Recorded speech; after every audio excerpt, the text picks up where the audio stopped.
Hey, what's up everybody? Welcome back to Spiggs Gaming, and today I'm going to be talking to you all about my thoughts on the Halo Infinite storyline, the game in and of itself, overall, everything about Halo Infinite, and what I think about it.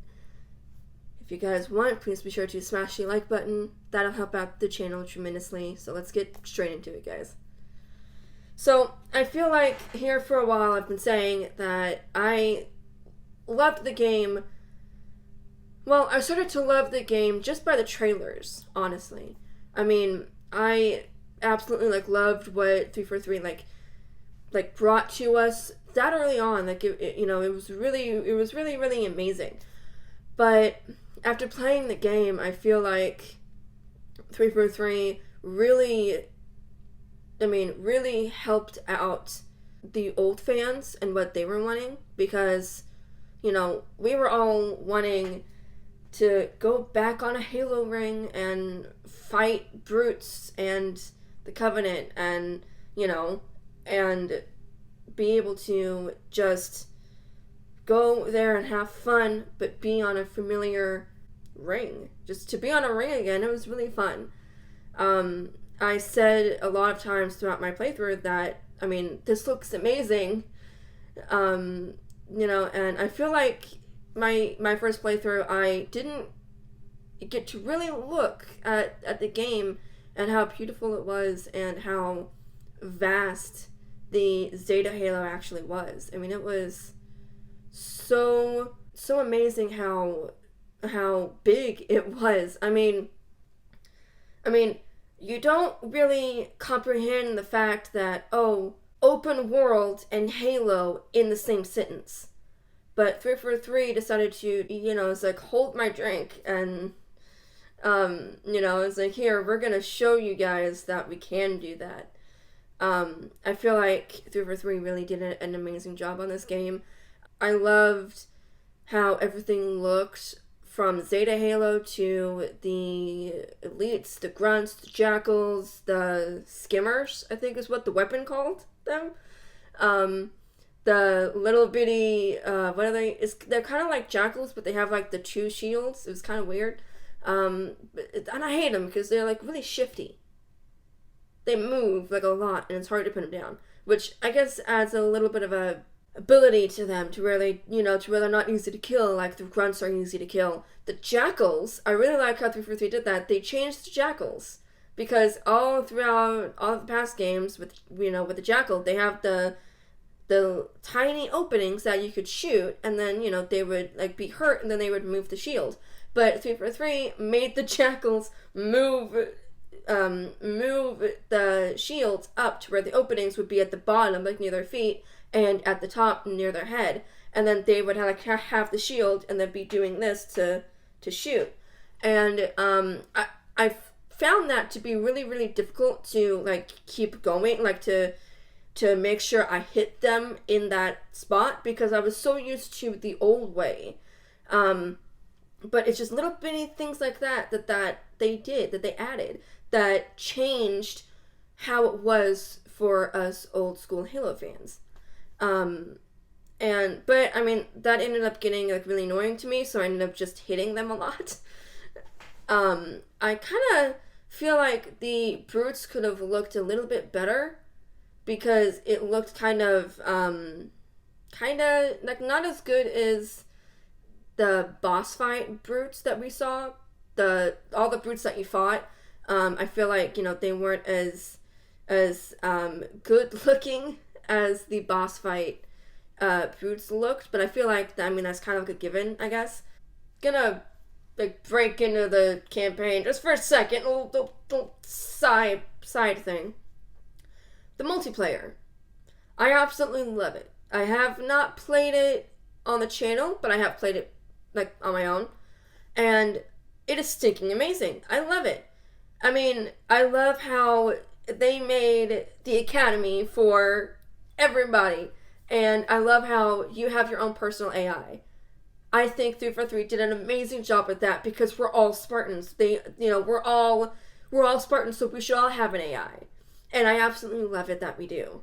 And I hated when you got the multiplayer early on, early on multiplayer access. I hated that they only had a certain amount of game types on there because I personally did not care for the game types that they had on there. I've never played them. I mean, I have played them, but I don't care for them. Like, I'm okay with Oddball and, like, the zone capturing. I'm okay with that. I do not like Capture the Flag. I hate it so much. But now they have updated the game and they have now included some of the more common game types, like SWAT and just Slayer, because before you couldn't play just Slayer, or you couldn't even play SWAT to begin with, but you had to hope that you got Slayer, and if you didn't, oh well, crud, but I absolutely loved Slayer when I was playing it. And they have bots now, which is insane. Pretty cool. They have bots now, so you could go there and just play however long you want. And I did, and it was fun. Oh my gosh. The multiplayer, it is amazing. I absolutely love it.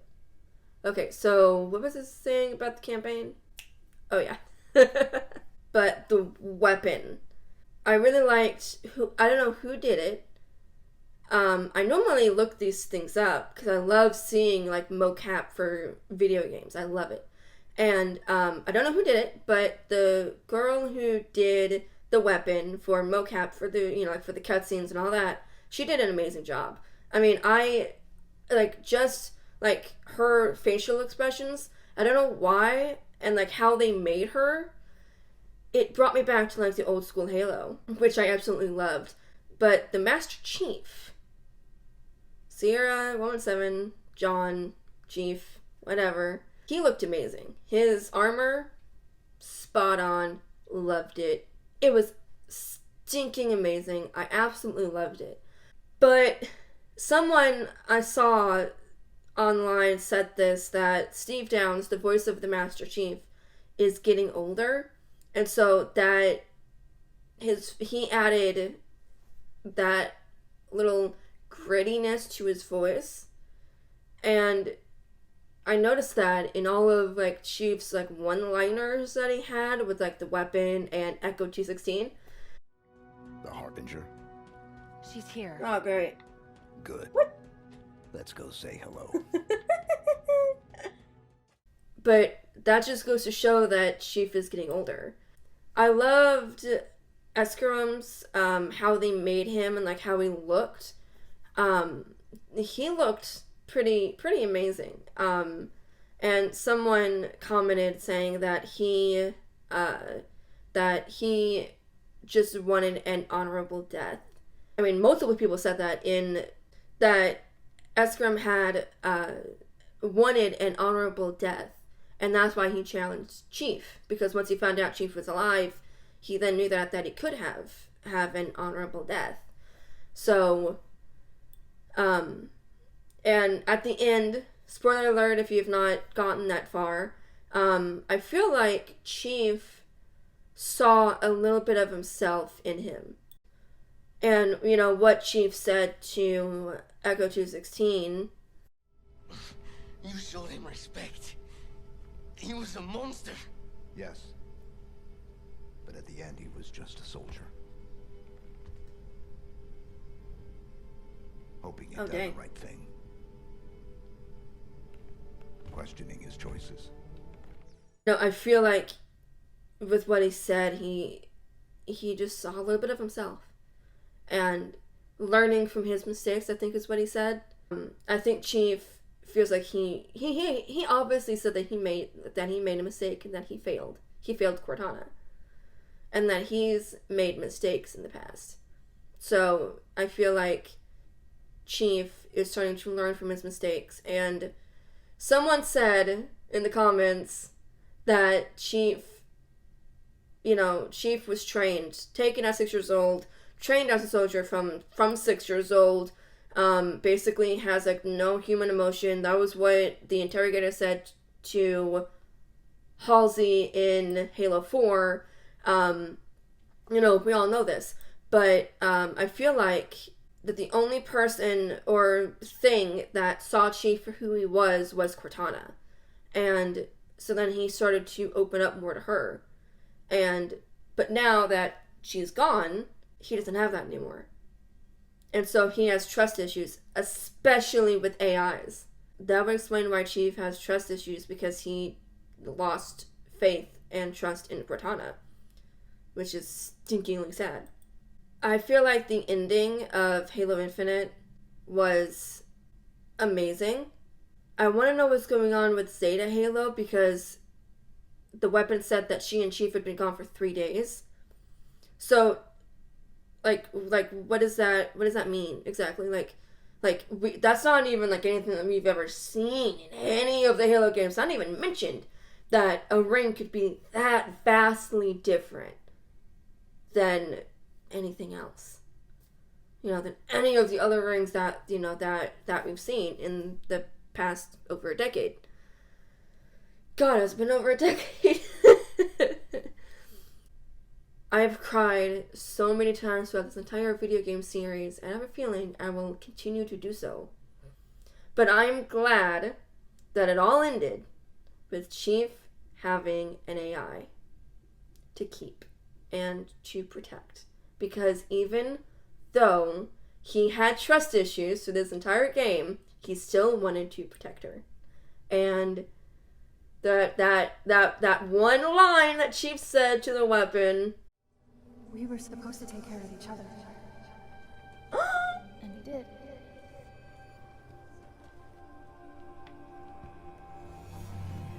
She saved me. But I couldn't save her. You blame yourself. Yes. still gets me every single time. 343, during Halo 4, back in those days, they said that this saga, they were wanting to expose Chief more as a human. Bungie wanted to make Chief more of a machine, more of not only a soldier, but of a machine who didn't have many feelings. Because, as we all know, in the early days, Chief didn't talk a lot. You know, he said maybe a handful of words throughout the entire series, you know, throughout Bungie's 3 main games. So, 343, they wanted to explore Chief being more of a human. And that all happened because of Cortana. So, and because of that, you know, now Chief is expressing himself more. All of this? You could not have done it without me. None of it. I trusted you. Why can't you do the same? You don't understand. Try me. Cortana. Aww. He's gone. Dead. All that's left are echoes, and sooner or later they'll be gone too. Will they? So my final thoughts on it are, it is one of the best Halo games in my opinion ever made. And I don't say that lightly because I love the old school Halo games. They are still my favorite. I still go back to them. I still laugh and cry at them. I still quote them from time to time. Halo Infinite, 343 delivered what old school Halo fans wanted, while also giving it a futuristic feel for newer fans. And I absolutely love that. Guys, I hope you all enjoyed the video. If you did, be sure to smash the like button. That helps out the channel tremendously. And be sure to comment down below what your thoughts are on the Halo Infinite campaign and just the game overall. Hope you guys enjoyed the video, and I will see you guys soon. Bye, everybody.